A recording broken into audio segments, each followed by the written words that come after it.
Ravi de vous retrouver pour cette nouvelle édition de l'information sur cette info. Au sommaire, préparatif de la fête d'indépendance 2026, les autorités communales de Yopougon sensibilisent les populations concernées par les démolitions. Les équipes constituant le carré d'as de la Coupe du Monde 2026 sont désormais connues. Nous y reviendrons dans ce journal. Et à Boaké, un drame s'est produit. La chute d'un fromager a causé la mort de 3 personnes. Mesdames et messieurs, bonjour et bienvenue. Ouvrons tout de suite ce journal par la rubrique Écho du Mondial.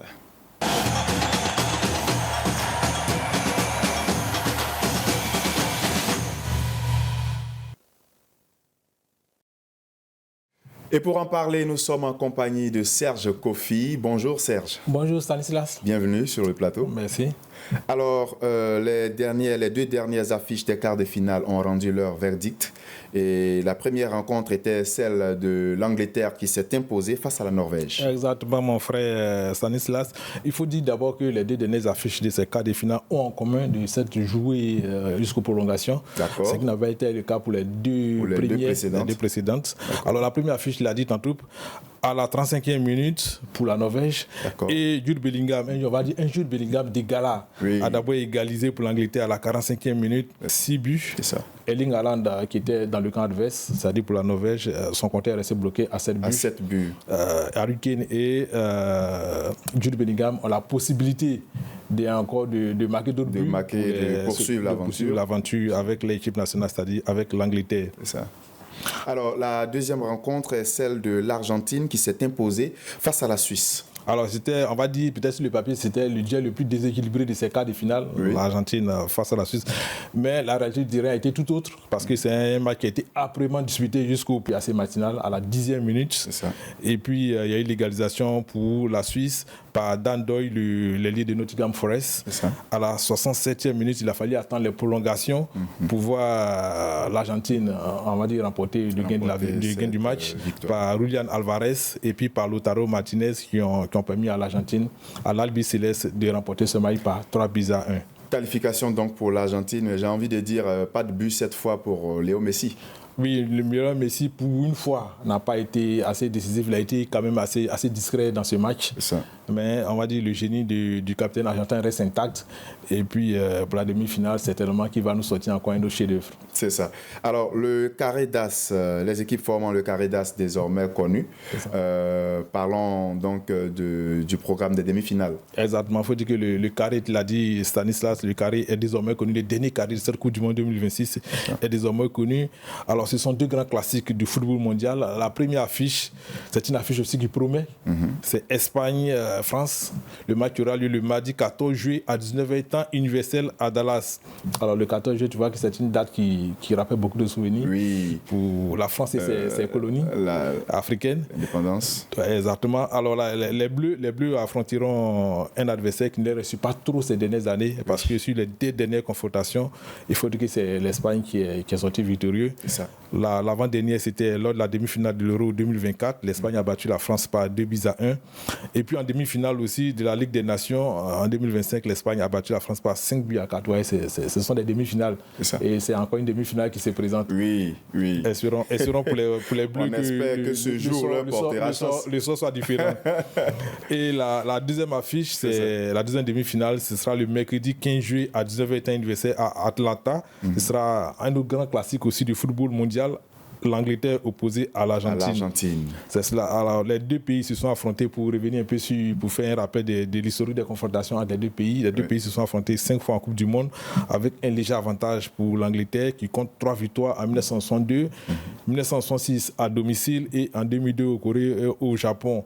Et puis 2 victoires pour l'Argentine en 1998 en France et puis en 1986 au Mexique, avec un match de légende qui reste encore dans toutes les mémoires, dont le souvenir est encore gravé, on va dire, les annales de cette compétition qui est la Coupe du Monde avec le doublé de Diego Maradona, le premier but qui a été inscrit de la main qu'il a lui-même appelé la main de Dieu. Et puis le deuxième but qu'on a appelé le but du siècle, où il part du rond central, il efface 5 défenseurs anglais avant d'inscrire un but de toute beauté.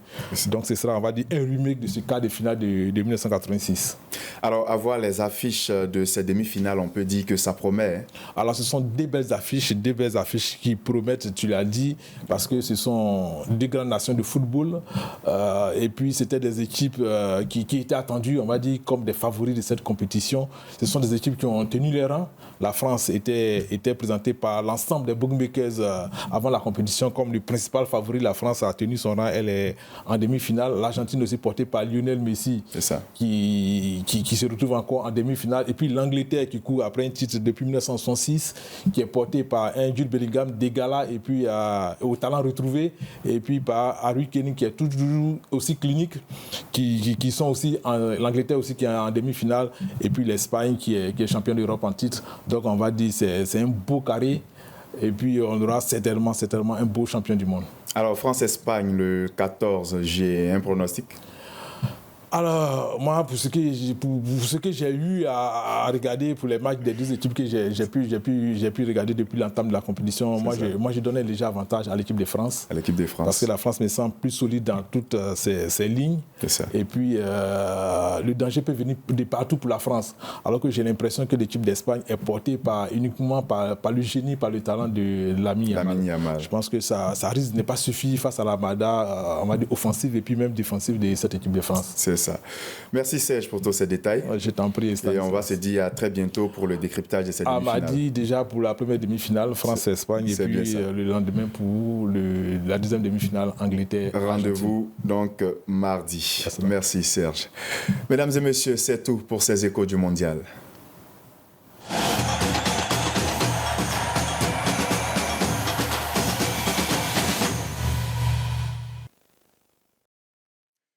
Place à présent à la rubrique Indépendance.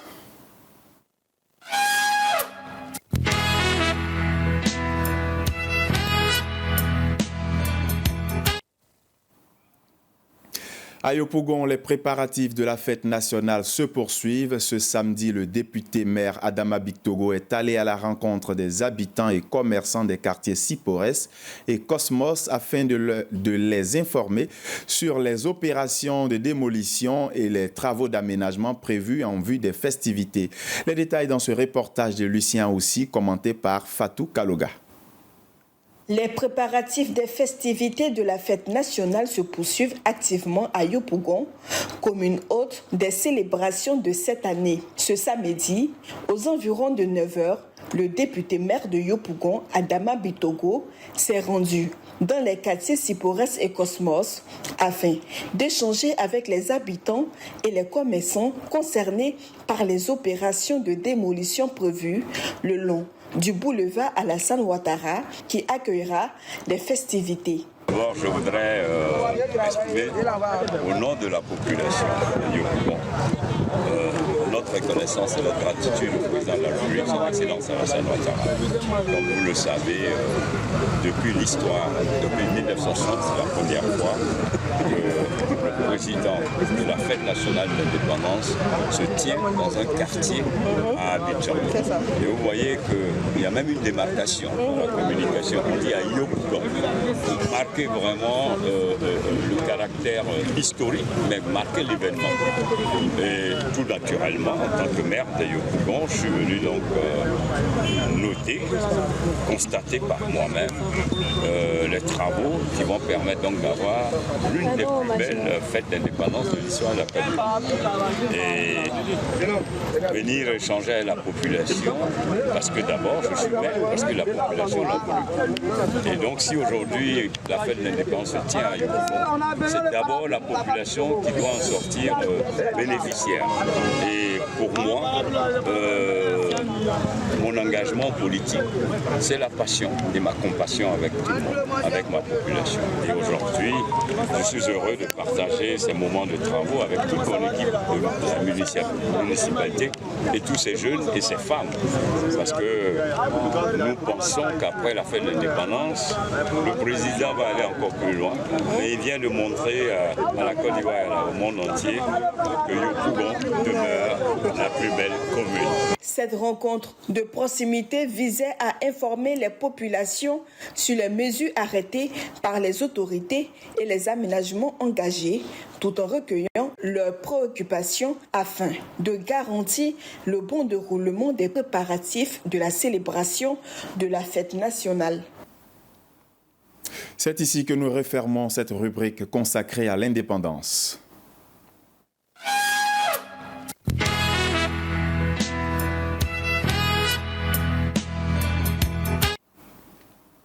Le monde entier célébrait ce 11 juillet la Journée mondiale de la population.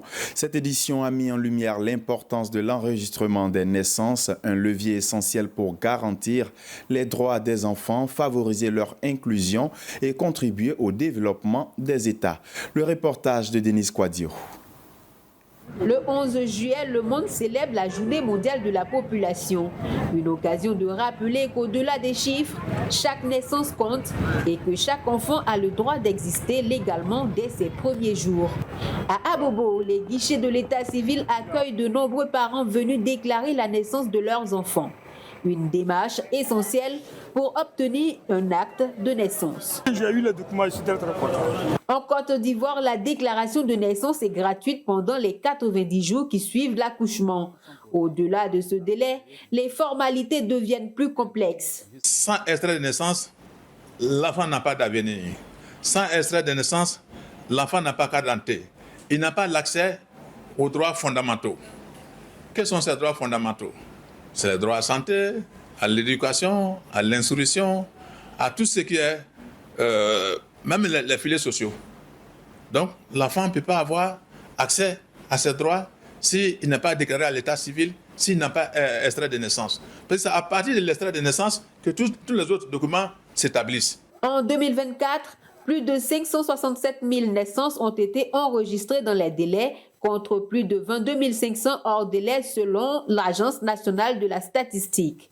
L'enregistrement permet non seulement de garantir l'identité juridique de l'enfant, mais aussi de fournir à l'État des données essentielles pour planifier les services de santé, d'éducation et de protection sociale. Pour renforcer cette dynamique, l'UNICEF et IHS Towers ont renouvelé leur partenariat avec le gouvernement ivoirien afin de rapprocher les services d'état civil des populations les plus vulnérables. Et l'UNICEF réaffirme sa volonté de travailler aux côtés du gouvernement dans le cadre des priorités qu'il a définies avec toutes les structures du privé qui seraient prêtes à accompagner l'UNICEF et à avancer l'agenda des droits de l'enfant en Côte d'Ivoire. C'est pouvoir arriver à ces fins, digitaliser les naissances, aider à la déclaration des naissances. Et je crois que, comme le représentant de l'UNICEF l'a dit tout à l'heure, c'est un appui à travers l'UNICEF que nous apportons à tout le secteur public, à l'État de Côte d'Ivoire qui a déjà défini des politiques en ce genre. Il y a des moyens qui sont déjà mis en place, mais à notre niveau, les moyens que nous pouvons apporter, c'est ce que nous faisons à travers ce partenariat. Selon l'UNICEF, un enfant sur 5 dans le monde n'est toujours pas enregistré à la naissance. Un défi majeur, alors qu'un simple acte de naissance constitue la première reconnaissance officielle de l'existence d'un enfant et l'accès à ses droits. À présent, un fait divers tragique. La ville de Bouaké s'est réveillée sous le choc ce samedi 11 juillet 2026. Aux environs de 4 heures, un arbre s'est effondré sur plusieurs personnes au quartier Nembo-Fromager. Rapidement dépêchés sur les lieux, les éléments de la 3e compagnie du groupement des sapeurs-pompiers militaires ont porté secours aux victimes. Le bilan provisoire fait état de 6 victimes, dont 3 décès et 3 blessés graves. 2 des blessés ont été évacués au centre hospitalier universitaire de Bouaké pour y recevoir des soins. Passons à présent à l'actualité internationale.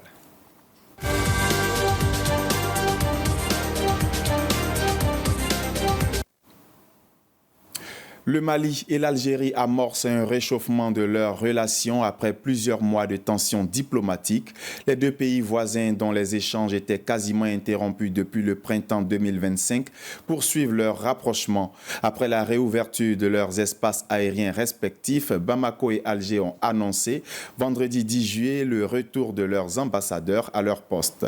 Une décision qui traduit une volonté commune de renouer le dialogue et de renforcer la coopération bilatérale. Au Moyen-Orient, les tensions restent vives malgré une accalmie observée ces dernières heures. Le président américain Donald Trump a averti que les États-Unis décimeraient et détruiraient complètement l'Iran en cas de tentative d'assassinat à son encontre. De son côté, Téhéran affirme avoir respecté les engagements pris envers Washington depuis la conclusion d'un protocole d'accord de cessez-le-feu. Malgré ces déclarations fermes, Donald Trump s'est dit disposé à poursuivre les discussions avec l'Iran dans l'espoir de parvenir à une solution durable au conflit. Voilà, c'est la fin de ce journal. Merci de l'avoir suivi. L'actualité continue sur 7info et sur 7info.ci. Au revoir.